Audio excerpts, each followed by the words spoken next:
నాకు గొంతుకు బాగాలేదు. కూర్చోండి. ఇంకా దగ్గరలేవు.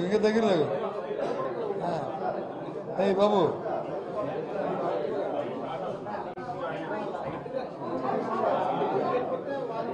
ఇంకా దగ్గరలేవు. మీరు అటు ఇవ్వండి. అటు ఇవ్వండి.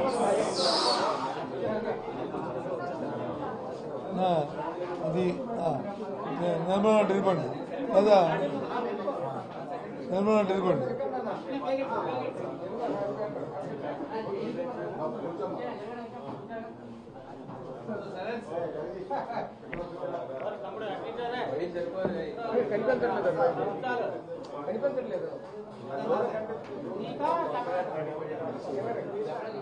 ఇగో ఎంతసేపు ఉందాము, ఒకరి తర్వాత ఒకరు.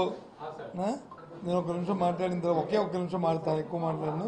ఆ తర్వాత మీరు ఏది అడిగితే దానికి రెస్పాండ్ అవుతాను. ఓకేనా?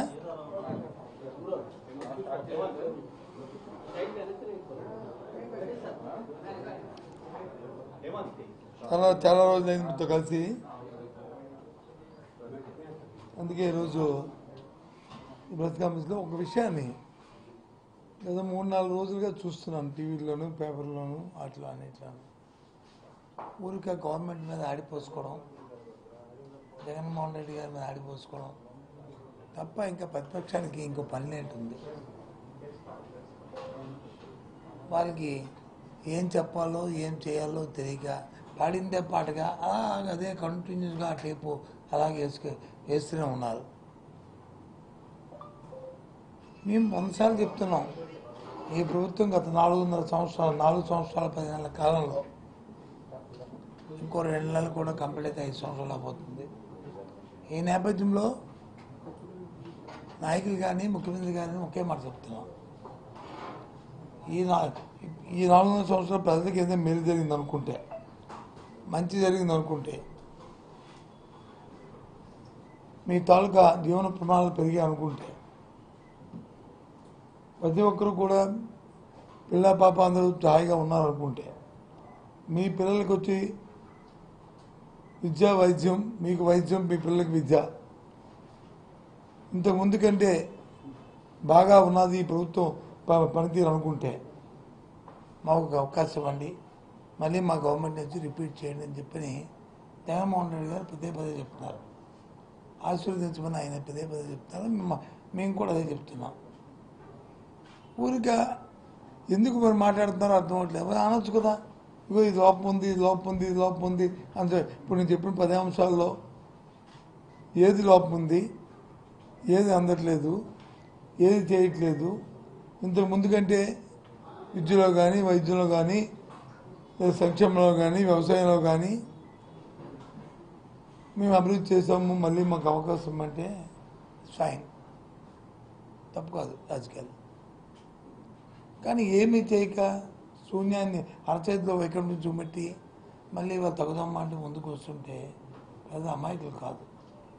అందుకే జగన్మోహన్ రెడ్డి గారు వచ్చి ఇక్కడ మనకి సభ జరిగింది, పార్టీ కార్యక్రమం సిద్ధం భీముల్లో వేలాది కొద్దిగా లక్షల కొద్దిగా వచ్చారు కార్యకర్తలు, ప్రధాని. అవునా కదా చెప్పండి? ఇప్పుడు వచ్చి మళ్ళీ ఇవాళ ఏం మాట్లాడతారు? మన ఏరియాలో జరిగింది, ఏ రకంగా వచ్చారు, ఏం మాట్లాడతారో అర్థం అవ్వదు.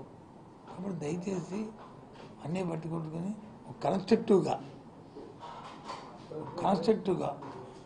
ఏదైనా మాట్లాడినప్పుడు పూర్వపరాలతో, ఎందుకంటే కొత్త వాళ్ళు మాట్లాడితే పర్వాలే, పాత వాళ్ళు మాట్లాడినప్పుడు 14 సంవత్సరాలు వచ్చి రాష్ట్రం పరిపాలించినప్పుడు నా పరిపాలన జరిగిందని కంపారిజన్ చెప్పుకోవాల్సిన అవసరం ఉంది.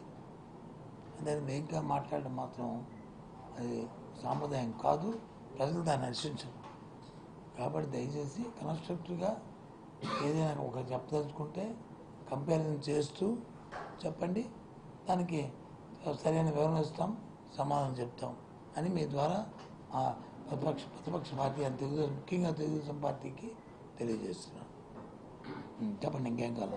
ఈ రాష్ట్రాన్ని 5 ఏళ్లలో చెడగొట్టింది సరిపోదా? ఇప్పుడు రేవంత్ రెడ్డి పాలనను కూడా చెడగొట్టడానికి జగన్ పన్నాలు పట్టి ఉమ్మడి రాజధానిని దాన్ని మళ్ళీ కొనసాగించాలనే విషయాన్ని తెరపై తెచ్చారు అని ఇప్పుడే జస్ట్ దాడి వీరభద్రరావు గారు కూడా ఒక స్టేట్మెంట్ ఇచ్చారు.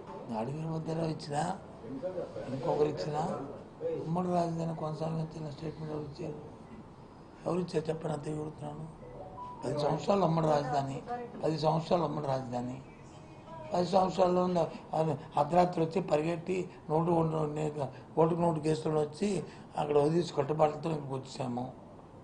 చేసిన దొంగ పనికి వచ్చేసాము. అది వాస్తవం కాదా? అది దానికి మళ్ళీ సుబ్బారెడ్డి గారు ఏం చెప్పారో, ఆయన ఏమన్నారో ఒకసారి పరిశీలించుకుంటే తెలుస్తుంది. అంతేగాని అందులో పుల్ స్టాపుల్ని కామాలు తీసి ఎక్కడో మాటను పట్టుకుని దాన్ని వచ్చి అటు ఒక 10 వాక్యం ఇటు 10 వాక్యం చేర్చుకుంటారంటే ఎలాగవుతుంది? నోనో, నిజంగా మీరు వచ్చి ఆ మాట కానీ మీరు ఈ ప్రతిపక్షాల మాట నేను తీవ్రంగా ఖండిస్తున్నాను.